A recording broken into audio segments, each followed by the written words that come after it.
जब भी कोई कंट्री इंडिया के साथ दुश्मनी करती है तो उस कंट्री में सडनली इंसर्जेंसी बढ़ जाती है। बॉयकॉट बॉयकॉट बॉयकॉट 40 रुपए का होगा। बॉयकॉट, आलू का भी बॉयकॉट, सब्जी का भी बॉयकॉट, बॉयकॉट बॉयकॉट। को जरा हम कुछ मनाजिर दिखाते हैं, बड़ी तशवीशनाक मनाजिर हैं। इससे एक तो हमारी कौम के नज़्म ज़ब्त का भी पता चल रहा है, लेकिन साथ हम उन लोगों को पूरी तौर पर ब्लेम नहीं कर सकते, क्योंकि इस कदर महंगाई है कि आप अगर किसी ऐसे सफ़ेद पोश शख्स से बात करें जो कि मांगता ना हो तो उसकी क्या हालत है आजकल, और फिर गरीब का तो वैसे ही पुरसाने हाल कोई नहीं है। पूरी दुनिया जो है इस वक्त इंडिया के साथ अच्छे ताल्लुकात चाहती है, ट्रेड करना चाहती है, हर तरह से अच्छा बॉन्ड बनाना चाहती है। देखिए, अगर अभी जो हालात नजर आ रही है, टेक्निकली कोई तरीकाकार भी तो बनना चाहिए। आपको लग रहा है कि तरीकाकार बन जाया करता है। देखिए ना, अभी तो लोग, यानी ये तो इतना मैं आपसे अर्ज करता हूं, मैंने ये 50-55 बरस मुझे जर्नलिज्म में हो गया, बहुत कम ऐसा सदमा हुआ। ये कौम सुधरने वाली है नहीं। इसका हमेशा जब भी सोल्यूशन निकालो, पक्का टिकाऊ सोल्यूशन निकालो, क्योंकि ये सुधरने वाले लोग नहीं हैं। हज़ारों लोगों के हुजूम में चंद 100 को ही मुफ्त आटा नसीब होता है, बाकी जो है वो सिर्फ और सिर्फ अपने दामन में शिकवे और बदुआएं लेकर ही वापस लौट जाते हैं। और अब तक इन वाक़यात में कम से कम 6 की तो ख़बर है, 6 या 7, कहीं 7 रिपोर्ट हो रहा है, कहीं 6 रिपोर्ट हो रहा है। ये अफराद जो है वो जहाँ भाग हो चुके हैं। अच्छा, गुज़िश्ता रोज़ क्या हुआ कि 2 बूढ़े बहन भाई आटा लेने के लिए मोटरसाइकिल पर जा रहे थे, तो एक ट्रेलर ने उन्हें टक्कर मार दी, मौके पर वो जहाँ भाग हो गए।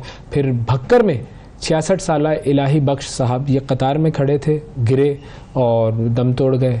फिर मुजफ्फराबाद में यही मुजफ्फरगढ़ में, हाँ मुजफ्फरगढ़ में एक 60 साला खातून के साथ हुआ, उनका भी इंतकाल हुआ। चारसद्दा में भगदड़ मचने से 40 साला शख्स जो है वो जाँ बहक हुआ, 3 अफराद ज़ख्मी हुए। बन्नू की अगर बात करें तो वहाँ पर आटे के लिए कतार में खड़े अफराद पर फ्लोर मिल की दीवार वो गिर गई, उससे 2 अफराद हलाक हुए। भावलपुर में भगदड़ मची, वहाँ पर 8 खवातीन शदीद ज़ख्मी हुई। और रोज़ाना की बुनियाद पर ऐसे वाक़यात रोनुमा हो रहे हैं। अब ये आप जो वीडियो देख रहे हैं ये चारसद्दा की है। अच्छा, यहाँ पर भगदड़ मच गई थी। और ये जो वीडियो आप देख रहे हैं ये बन्नू की है। यहाँ पर जो है खवातीन सड़कों पर बैठी हुई हैं। ये वो खवातीन है जो कभी घर से बाहर नहीं निकली, वो मजबूर हो गई बेचारियां कि वो सड़कों पर आकर बैठे हैं, एहतजाज कर रही हैं, क्योंकि इनके जो मर्द हजरात हैं उनकी जान चली गई इस सारे अमल में कि वो आटा लेने, तो ये सड़कों पर बैठी हुई हैं और इन्होंने सड़क ब्लॉक की हुई है। अब हर एक देश हमारा दोस्त ही बन जाए, फिर मजा कहाँ से आएगा? थोड़ा ड्रामा होना चाहिए ना लाइफ में, तो होने दो उनको दुश्मनी। अब आप लोग कुछ मुल्क ऐसे इकट्ठे कर रहे हैं जो ड्रामा के लिए, मिर्च मसाले के लिए, पॉलिटिक्स के लिए आप लोगों के साथ जुड़े रहे हैं, बाकी कोई मुद्दा नहीं। हम नहीं इकट्ठा कर रहे हैं, we are open to friendship with everyone. इसीलिए हमने ऑपरेशन दोस्त मुकम्मल किया। जैसे आपको इनफैक्ट जब फ्लड्स आए थे पाकिस्तान में थोड़ा सोच विचार करने के बाद हम पाकिस्तान को भी हेल्प करने के लिए रेडी हो गए थे। वो तो पाकिस्तान पीछे हट गया, कहा कि हमें इंडिया से हेल्प चाहिए ही नहीं। अब सोचो, बेगर्स कांट बी चूजर्स, इस फ्रेज को ही उल्टा कर दिया पाकिस्तान ने। तो हम हमेशा जी पाकिस्तान में जो भी इमदाद फ्लड्स के वक्त आई थी वो आपने टर्की के सिनेरियोज में देख लिया कि उसी तरह वो हमने बचा के रखी है सबकी इमदाद, कि उनको जब मुश्किल आएगी तो हम वापस भेजेंगे उनको। उनकी जरूरत में हमने उनके लिए बचा के रखी। हमने इकट्ठी ही इस वजह से की थी, हमने अपने लोगों के लिए तो इकट्ठी ही नहीं की थी।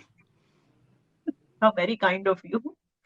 मगर सच में हम कभी किसी कंट्री का बुरा नहीं चाहते और हर कंट्री के साथ दोस्ती बन के रहना चाहते हैं।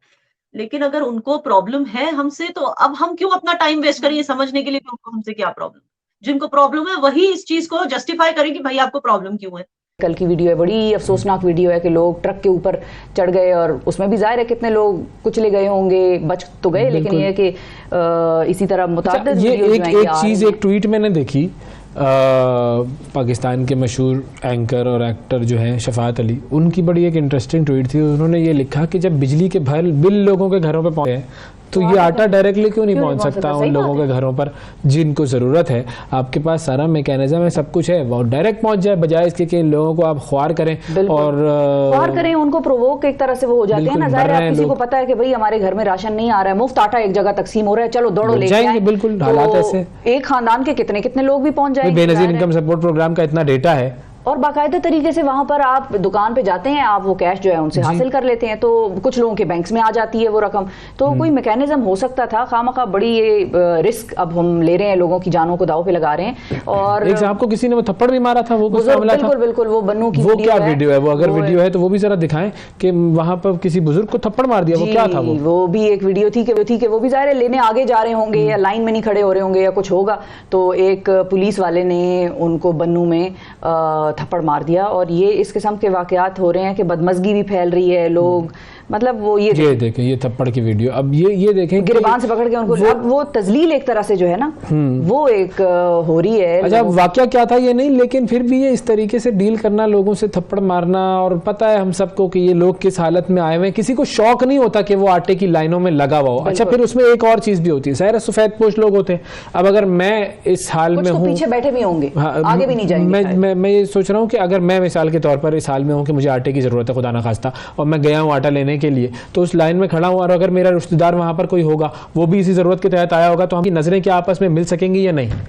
एक ये कितनी मुश्किल बात होगी उन दोनों के लिए कि वो देख रहे हो कि यार हमारे रिश्तेदार भी आए हुए हैं, हम यहाँ पर आए हुए हैं। अच्छा फिर उसके बाद जो सिस्टम है वो आपने देख लिया कि आप ख्वार होते रहे, शुरू हो रही है वो चीज़, नहीं शुरू हो रही, लोग लाइनों में लगे हुए हैं, धूप है, गर्मी है, रोज़ा है बिल्कुल, और सुबह 9-9 बजे से लाइनों में लगे हुए हैं। ये तो आप अंदाज़ा लगाएं, ये तो हम मतलब जो घरों में बैठे हैं जिनको इस चीज़ की कोई कमी नहीं है, वो नहीं अंदाज़ा लगा सकते कि ये किस कर्ब से ये लोग गुजर रहे हैं। तो इनको इस तरह से किसी जगह बुलाना ही मेरा ख्याल है ठीक नहीं है। शफात का आइडिया बड़ा अच्छा है कि उनके घरों पर डिलीवर करा दिया जाए। ठीक है। और अगर ट्रेडिशन की बात की जाए तो बहुत सारे जर्नलिस्ट पाकिस्तान के ये कहते हैं कि इंडियन के कल्चर के अंदर है गद्दारी, इंडिया के खून के अंदर है जो है मुसलमानों के साथ अच्छा सलूक ना करना, वहाँ पे बहुत ज़्यादा जो है फोबिया है हिंदुइज्म का, और इस तरह की चीज़ें बहुत ज़्यादा हमें देखने और सुनने को मिलती हैं। आपको भी सोशल मीडिया पे ऑपोजिशन की जानिब से ये तमाम बातें जो हैं पॉलिटिकल स्टेटमेंट्स देखने और सुनने को मिलती होंगी, स्पेशली अबाउट कश्मीर। तो इन तमाम चीज़ों का क्या हिंदुस्तान कभी जवाब दे पाएगा या देगा या बॉदर नहीं करेगा? Hindustan is too busy for all this. And मैं सच बताऊं तो जिन मुसलमानों को प्रॉब्लम्स नहीं चाहिए अपनी कंट्री में, they are also too busy. इस वक्त हमारे यहाँ जो मुसलमान है ना, वो बहुत बिजी हैं, तरावी पढ़ रहे हैं। दरगाह हजरत बल में की आप इमेजेस देखिए जाकर, किस तरह से वहां पे तरावी चल रही है, किस तरह से दरगाह हजरत बल में लोग खुलकर नमाजें पढ़ रहे हैं। इफ्तियारी पार्टीज कहाँ कहाँ चल रही, वो भी आपको पता चलेगा realkashmir.com पे। तो मेरा कहने का मतलब है कि मुसलमान यहाँ बहुत खुश हैं, एंड वो इतने इस वक्त बिजी हैं एक नया कश्मीर, एक स्मार्ट सिटी को बनाने में, कि they don't have time to answer this kind of questions. हाँ, लेकिन जो लोग प्रोपेगेंडा करते हैं, जिनको उसके लिए पैसे मिलते हैं, वो तो करते रहेंगे। वो तो हर एक जो क्रिमिनल जेल में है, अगर वो तो पहले देखते हैं कि किन जेलों में मुसलमान क्रिमिनल है, और फिर उसको उठाकर बोलेंगे कि देखो इसको जेल में सिर्फ इसलिए भरा क्योंकि ये मुसलमान है। वो तो उनका काम है ना, उनको पैसे मिलते हैं इस तरह का नैरेटिव चलाने के लिए, तो वो करते ही रहेंगे। अब हमारे केस में देखिए, क्रिमिनल होता है। आपने देखा होगा कि ये बिल्किस बानो का केस कितना उठाती है हमारी ऑपोजिशन, उठाती है कि नहीं? आप सोचिए, जिसने दामिनी निर्भया के साथ इतनी वाहियात हरकत की थी, उसका नाम शायद अफरोज है उस लड़के का, वो तो आज खुला घूम रहा है। विदिन 5 या 6 years ऑफ उसको सिर्फ 5 या 6 साल की सजा मिली, आज वो खुला घूम रहा है। उसको अरविंद केजरीवाल ने पैसे भी दिए रीसेटल होने के लिए। लेकिन बिल्किस बानो के रेपिस्ट 15 साल के बाद जेल काट के जब बाहर निकले, तो उनके बारे में बोला जा रहा है कि जस्ट बिकॉज विक्टिम मुस्लिम थी तो आज इनको बाहर निकाला गया जेल से।